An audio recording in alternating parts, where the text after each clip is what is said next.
চলুন আজকে আমরা এসএলএসটি 11-12 ম্যাথমেটিক্স সাবজেক্টের উপর একটা ইন্টারভিউ অভিজ্ঞতা শুনে নিই। আমার এক পরিচিত, যাকে আমি রিকোয়েস্ট করেছিলাম যে স্যার আপনি যদি একটু ইন্টারভিউয়ের অভিজ্ঞতা শেয়ার করেন তাহলে খুবই ভালো হবে। যিনি ইন্টারভিউ অভিজ্ঞতা শেয়ার করেছেন তিনি কিন্তু এর আগেও অনেক পরীক্ষায় অনেক ইন্টারভিউ কিন্তু উনি দিয়ে এসছেন। তাই আপনারা খুব মনোযোগ সহকারে তার ইন্টারভিউ অভিজ্ঞতাটা একটু শুনবেন। তিনি কোন কোন টপিকের উপর ডেমো দিয়েছেন এবং কি কি কোশ্চেন স্যারকে ধরা হয়েছিল তিনি সবই কিন্তু খুব সুন্দর করে আলোচনা করেছেন। চলুন তাহলে আজকে আমরা ম্যাথমেটিক্সের উপর একটা ইন্টারভিউ অভিজ্ঞতা শুনে নিই এসএলএসটি 11-12। 2025-এর এসএলএসটি 2 তার কিছু এক্সপিরিয়েন্স শেয়ার করব। তার আগে আমি অনেকগুলো ইন্টারভিউ অ্যাটেন্ড করেছি, 2016 ক্যান্ডিডেট, এবং তার আগে মাদ্রাসায় পেয়েছি। লাস্ট ইন্টারভিউ যেটা হয়েছে মানে এসএলএসটি 2 2025-এর, আমার সাবজেক্ট ম্যাথামেটিক্স। তো ইন্টারভিউয়ের প্রিপারেশন তো নিতেই হবে। তো আমার লাস্ট মানে সেই দিন কি হয়েছিল, ইন্টারভিউ কিরকম কি জিজ্ঞেস করেছিল সেটা আগে বলি, তারপরে সংক্ষিপ্ত বলবো আমি। তো যেরকম ইন্টারভিউ মোটামুটি দিনে গেছি সব দিয়ে, হয়তো আগের জন ঢুকেছে, আমি বাইরে ওয়েট করছি, আগের জন বেরিয়ে আসলো, তারপরে আমি দরজাটা মানে ঠেকাই থাকে, তারপরে দরজাটা হালকা করে বললাম যে স্যার আসতে পারি? ওনারা বললেন হ্যাঁ আসো। গেলাম, ওখানে দাঁড়ানোর পরে ওনারা বসতে বললেন, বসলাম। বসার পরে ওনারা বললেন যে আপনার সম্বন্ধে শর্ট ইন্ট্রোডিউস কিছু দিন। আমি বললাম শর্ট করে, বাড়ি কোথায়, কোথায় কি করেছি ওগুলো বলার পরে ওনারা জিজ্ঞেস করলেন যে কি ডেমো দেবেন।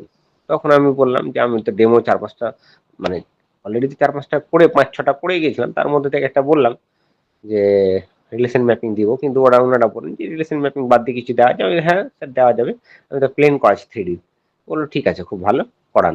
দিয়ে আমি প্লেনটা শুরু করলাম। তো বোর্ডে তো লেখাই থাকে, ডেট ফেট ওগুলো লেখার দরকার নেই, ডাইরেক্ট টপিকে ঢুকতে বললো এবং ওরা বললো সংক্ষিপ্ত আকারে করুন ডেমোটা। দিয়ে তো ডাইরেক্ট প্লেনে ঢুকে গেলাম। প্লেনের ডেফিনেশন দেওয়ার পরে সমস্ত কিছু ঘরটা নিয়েই আলোচনা করছিলাম, ঘরের বিভিন্ন তলের ইকুয়েশন কি হবে, প্লেনের নর্মাল মানে বিভিন্ন নর্মাল বা প্লেনের ডিসিএস সমস্ত কিছু যা হয় সম্বন্ধে আলোচনা করছিলাম। ঘরটা নিয়েই বেশ আমি বিভিন্ন তলের ইকুয়েশন কেমন হবে, কি হবে না হবে, ইকুয়েশন কেমন হয়, সমস্ত কিছু লেখার পরে মোটামুটি 5-6 মিনিট পরে ওনারাই বললেন ঠিক আছে, ভালো হয়েছে ডেমো। দিয়ে পরের জন যিনি আছেন উনি কোশ্চেন করলেন ফাংশন থেকে, আমাকে ফাংশন থেকে কোশ্চেন জিজ্ঞেস করলেন এবং একটা ফাংশন লিখলেন, বলে যে ফাংশনটা ম্যাপিং অন অন হবে না অন টু হবে, বলো F x equal to x plus x square, যত সম্ভব মনে করছি, এবং এটা অন অন হবে না অন টু হবে সেটা বলো। আমি বললাম এবং ডিটেলসে পুরো লিখে দিলাম বোর্ডে, বললাম বললো ঠিক আছে।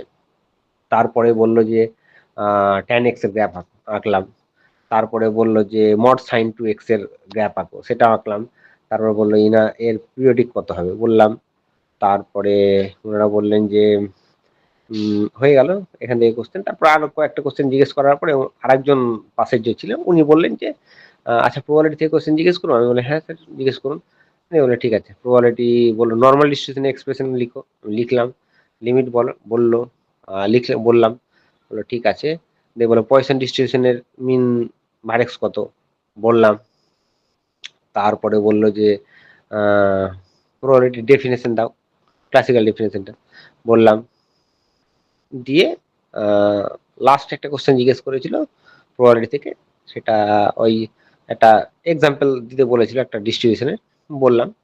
বললো ঠিক আছে, এটা আরেকটু অন্যভাবে দেওয়া যেত। বললো ঠিক আছে স্যার। দিয়ে বললো ঠিক আছে আসুন। এই বলে আমি ঠিক থ্যাংক ইউ বলে বেরিয়ে আসলাম। এই হচ্ছে আমার লাস্ট ইন্টারভিউ এক্সপিরিয়েন্স। তো আমার যেটা মনে হয়েছে, অনেক কটা ইন্টারভিউ দিয়েছি আমি, তো আমার পার্সোনালি যেটা মনে হয়েছে যে ইন্টারভিউ প্রিপারেশন কিন্তু নিয়ে যেতে হবে। অর্থাৎ এসএসসির পুরো সিলেবাসটা মোটামুটি ভাবে দেখে যেতে হবে। টপিকগুলো, টপিকের খুব ভেতর ঢোকার দরকার নেই, কিন্তু টপিকগুলো ডেফিনেশন, এক্সাম্পল, সূত্রগুলো বিভিন্ন ধরনের মানে এসএসসি সিলেবাসে যা যা আছে সেটা দেখে যেতে হবে। আর ডেমো যেটা করে যাবেন 5-6টা, সেই ডেমোটা রিলেটেড কোশ্চেনগুলো ভালো করে দেখে যেতে হবে। এগুলোই তো। আর সাবজেক্টের বাইরে যেহেতু কোশ্চেন হচ্ছে না, মানে আমাদেরকে করেনি, আদার্স যেগুলো হয় নর্মালি কোশ্চেন, সেগুলো একটু দেখে গেলে ভালো আমার মনে হয়। কারণ এর আগেও ইন্টারভিউ আমি দেখেছি, এবার ইন্টারভিউ সাবজেক্টের বাইরে কিন্তু যায়নি, সব সাবজেক্ট থেকেই কোশ্চেন জিজ্ঞেস করেছে। যাই হোক, এটাই বলার, এবং ভালো করে প্রিপারেশনটা ভালো করে নিতে হবে, এই হচ্ছে ব্যাপার।